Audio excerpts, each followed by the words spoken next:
History shows a pattern that has destroyed 3 global superpowers over the last 500 years. And right now, in 2025, the United States is following that exact same pattern, step by step, decision by decision, almost as if we're reading from the very script that led to catastrophe every single time before. In 1590, Spain was the richest empire on Earth. It controlled nearly half of the world's gold and silver. Its military dominated Europe. Its currency was accepted everywhere.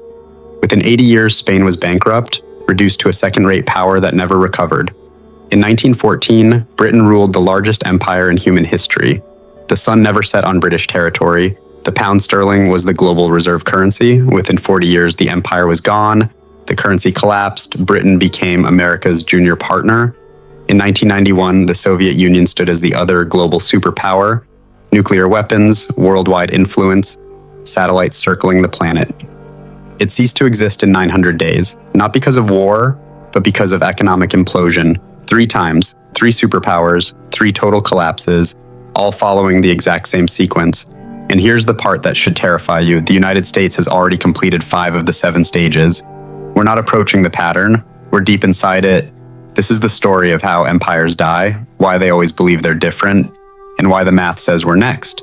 And it's happening far faster than anyone wants to admit. Before we break down the pattern, you need to understand what imperial collapse actually looks like. Not in textbooks, but in reality. What it really means when a superpower dies. Imperial collapse doesn't begin with invasion or military defeat. It begins with economic exhaustion. An empire expands beyond its ability to sustain itself. Military bases in 150 countries, wars on multiple fronts, promises it can't keep, debts it can't repay. At first, the decline is invisible. The currency still functions, the military still wins battles, the government still makes promises, but beneath the surface, the foundation is cracking. Resources are misallocated, productive capacity shrinks, the best and brightest leave. Then comes the acceleration, allies begin hedging, enemies test boundaries, trade partners search for alternatives, reserve currency status starts to erode, and suddenly the very advantages that once made you powerful turn into fatal vulnerabilities.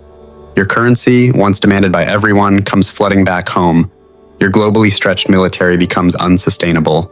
Your promises, once backed by strength, become empty words. This isn't theory, this is exactly what happened to Spain, Britain, and the Soviet Union, and it happened because they made the same decisions we're making today. They believed their power was permanent, they overextended militarily, they debased their currency, and they refused to accept reality until collapse was already unavoidable. Now let's see how this unfolded 3 times in the exact same way. We start with the first true global empire, Spain, from the 1500s to the 1600s. This is the original blueprint. After Columbus reached the Americas in 1492, Spain became the world's first superpower. They conquered the Aztec and Inca empires and seized control of the richest gold and silver mines ever discovered. By 1550, Spanish galleons were bringing home 200 tons of silver per year. By 1600, that number exceeded 400 tons annually. Spain controlled Europe's money supply. The Spanish real became the global reserve currency. Everyone wanted Spanish silver. And this is where the pattern always begins, with a nation that controls the world's money and believes that makes it invincible. King Philip II, ruling from 1556 to 1598, had more money than any monarch in history, and he spent it building an empire. Stage 1, military overextension. Spain fought wars everywhere simultaneously, against the Ottoman Empire in the Mediterranean, against France and Italy, against Protestant rebels in the Netherlands, against England's navy, wars in the Philippines, wars in the Americas. By 1580, Spain had military commitments on 4 continents. The cost was staggering. Half of Spain's revenue went to the military, and still it wasn't enough. Stage 2, currency debasement. The Spanish crown couldn't pay its bills with taxes alone. So they did what every failing empire does. They debased the currency. They started mixing copper into silver coins. A coin that was supposed to be pure silver became 50% copper, then 75% copper. The face value stayed the same, but the real value plummeted. By 1600, Spanish silver coins contained barely any silver. Merchants stopped accepting them at face value. Inflation exploded. Stage 3, debt spiral. Spain borrowed constantly from Italian bankers, from German bankers, from anyone who would lend. By 1557, less than 20 years into Philip's reign, Spain declared bankruptcy. They defaulted on their debts, restructured, and kept borrowing. They declared bankruptcy again in 1560. again in 1575, again in 1596, 4 bankruptcies in 40 years. Each time they promised reforms, each time they went right back to borrowing and spending. Stage 4, loss of productive capacity. Here's what people don't understand about Spain's collapse. They had all the gold and silver in the world, and it destroyed them. Because when you have unlimited money, you stop producing. Why grow food when you can import it? Why build ships when you can buy them? Why innovate when you can just spend? Spanish nobility considered work beneath them. Manufacturing declined, agriculture stagnated. All the wealth flowed to importing goods from other countries. The gold and silver that came from the Americas went straight back out to pay for French wine, Italian silk, Dutch goods. Spain became a conduit. Wealth flowed through them, but none of it stayed. By 1600, Spain was producing almost nothing. They were entirely dependent on imports, entirely dependent on silver to pay for everything. And when the silver mines began to deplete, when production dropped, the entire system collapsed. Stage 5, social decay. With the economy failing, crime exploded. Beggars filled the streets of Madrid. Productive citizens immigrated. The best minds left for France, England, the Netherlands. Countries that were building, creating, growing. Spain was left with bureaucrats, soldiers, and priests. No one creating wealth, everyone consuming it. By 1640, Spain lost Portugal. By 1650, they lost the Netherlands, their richest territory. By 1700, the Spanish Empire was a shell, still large on paper, but economically dead. They went from the world's superpower to a secondary power in less than a century, and they never recovered.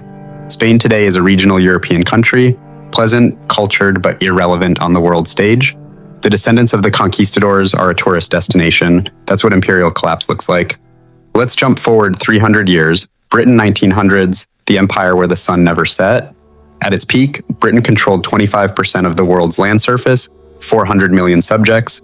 The pound sterling was the global reserve currency. Every major trade contract was denominated in pounds.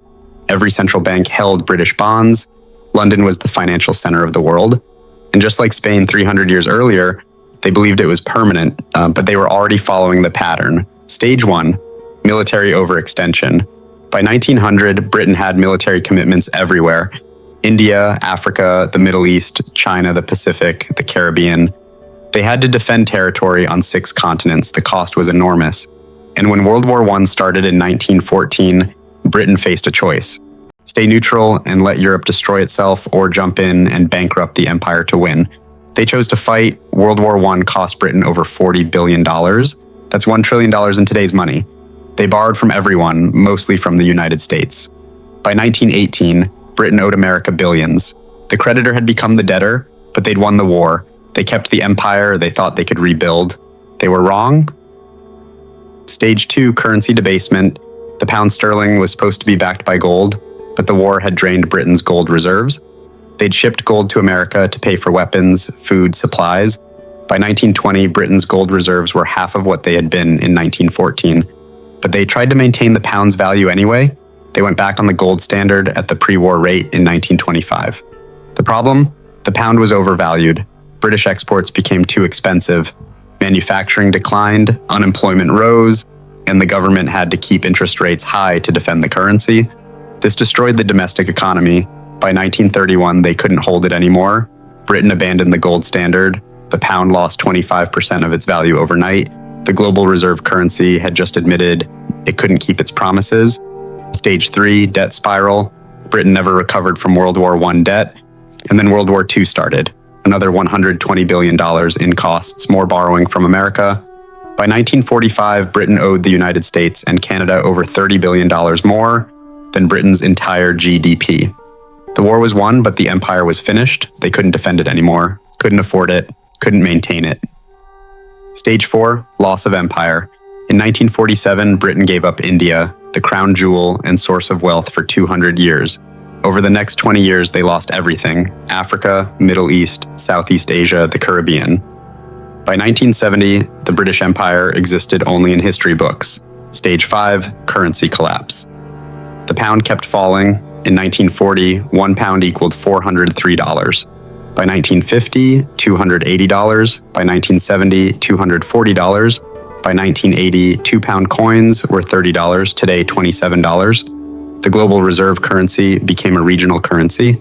Britain tried to maintain pretense, permanent seat on the UN Security Council, nuclear weapons, special relationship with America, but everyone knew the truth.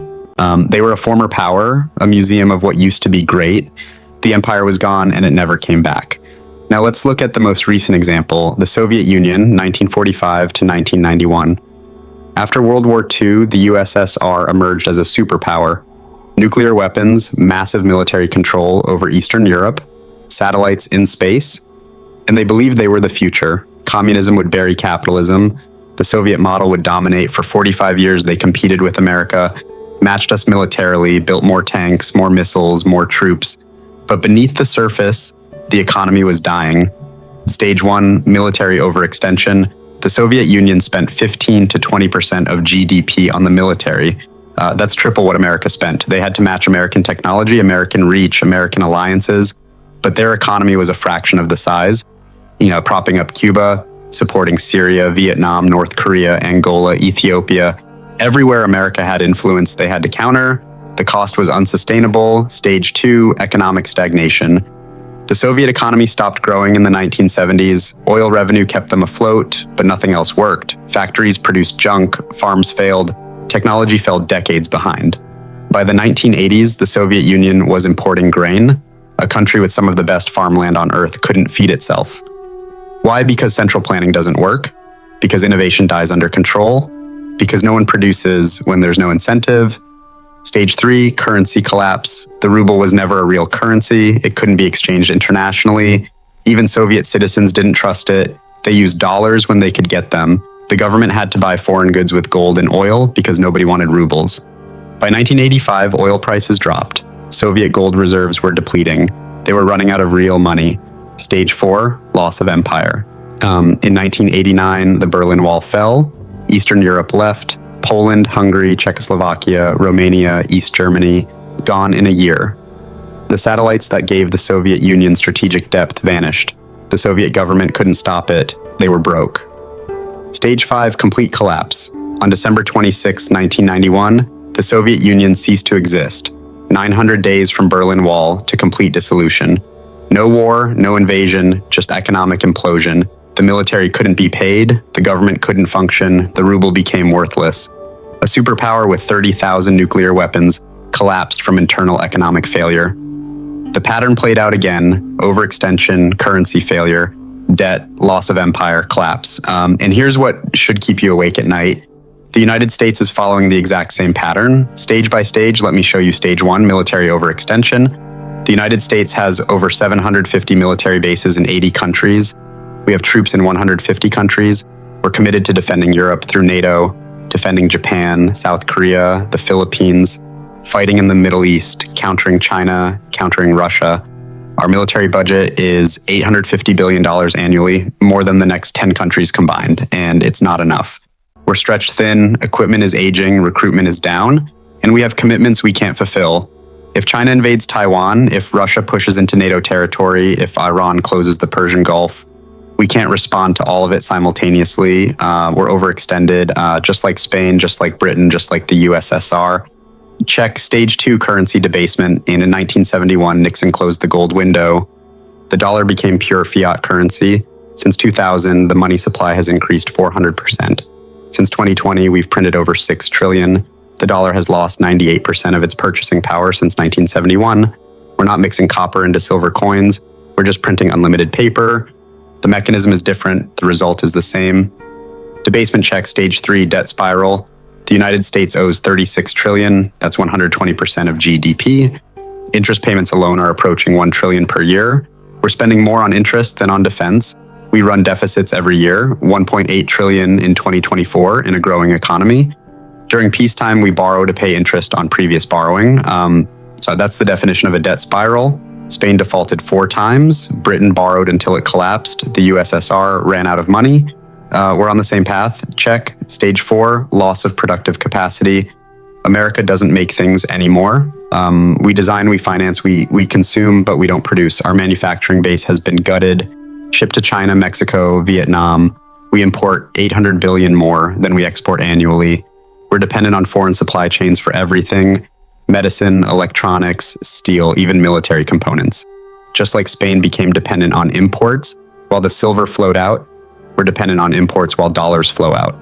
And just like Spain, when the money stops flowing, we're in trouble. Check. Stage 5, social decay. Trust in institutions is at all-time lows, crime is rising, homelessness is exploding, drug overdoses kill 100,000 Americans annually, the best and brightest are leaving or checking out, fertility rates are collapsing, political dysfunction is total, we can't agree on anything, can't fix anything, can't build anything. The signs of decay are everywhere, but everyone pretends it's fine. It's not fine. Check. We're on stage 5 of 7. The Soviet Union made it to stage 5 before complete collapse. So did Britain. Spain lasted longer, but the pattern is the same. We're not at the end yet, but we're deep into the sequence. Stage 6 is loss of reserve currency status. That's when allies start diversifying, when trade moves to other currencies, when the dollar comes flooding back home because no one needs to hold it anymore. We're seeing early signs, BRICS nations developing alternatives, central banks buying gold, China and Russia trading in yuan and rubles, Saudi Arabia accepting yuan for oil. The cracks are forming. Stage 7 is collapse, not gradual decline, sudden implosion. The Soviet Union went from superpower to non-existent in 900 days. Britain lost the empire in 20 years. Spain took longer. But the result was the same. And when the reserve currency fails, when the debt becomes impossible, when the military can't be funded, it doesn't decline gracefully. It collapses quickly, brutally. And everyone who thought it couldn't happen here learns the same lesson every empire learns. It can and it does. 3 empires followed this pattern: Spain, Britain, the USSR. Each believed they were exceptional. Each believed they were different. Each believed the rules didn't apply to them. Well, they were wrong every single time. We're telling ourselves the same lies right now. We're different. We have technology. We have the dollar. We're America. But the pattern doesn't care about exceptionalism. The pattern is mathematical. You cannot spend beyond your means forever. You cannot maintain empire without productive capacity. You cannot debase your currency without consequences. You cannot avoid stage 6 and 7 once you've completed 1 through 5. The sequence is locked in. The only question is timing. Maybe we have 10 years, maybe 5, maybe less, but the pattern says collapse is coming. And when it comes, it won't be slow. It'll be sudden. A currency crisis that triggers a debt crisis that triggers a political crisis. Overnight, the superpower becomes a cautionary tale. The reserve currency becomes a regional currency. The empire becomes a memory. 3 times it happened before. The pattern says we're next. Since 2020, we've accelerated every stage, printed more money, increased more debt, extended military commitments, hollowed out production, fractured society. We're not walking the path anymore. We're sprinting down it, and the end is visible if you know the pattern. Maybe we'll find a way out. Maybe America can do what Spain, Britain, and the Soviet Union couldn't. Maybe we'll reform, rebuild, restore. Maybe this time really is different, but the pattern says otherwise, the math says otherwise. And history, which has watched empires die the same way over and over, says we're about to learn the lesson the hard way. If this opened your eyes to where we actually are in the sequence, subscribe, because when we hit stage 6 and 7, you'll want to understand what happened and why. The answers aren't hiding in the future, they're written in the past, and I'll show you where to look.